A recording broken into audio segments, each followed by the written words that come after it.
Hindi madali ang journey ng isang business owner, lalo na kapag may maliliit ka pang anak. May mga araw na pagod ang katawan mo, puno ang isip mo, at parang sabay-sabay lahat ang kailangan mong gawin.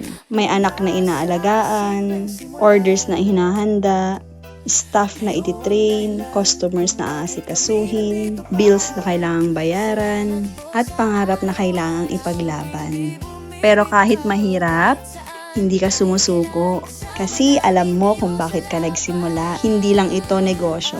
Ito ay pangarap, ito ay sakripisyo, ito ay paraan para mabigyan ng mas magandang buhay ang pamilya mo. Kaya kapag napapagod ka na, magpahinga ka lang, pero wag kang hihinto. Dahil minsan, ang hinahawakan mong pagod ngayon ay bunga ng dasal mo noon. Hanggat may faith, sipag, at pagmamahal sa ginagawa mo, lalaban ka pa rin. Kasyomay, gawin mo lang ang kaya mo. Magtrabaho ng tapat, magtiwala sa araw-araw. Si Lord na ang bahala sa resulta.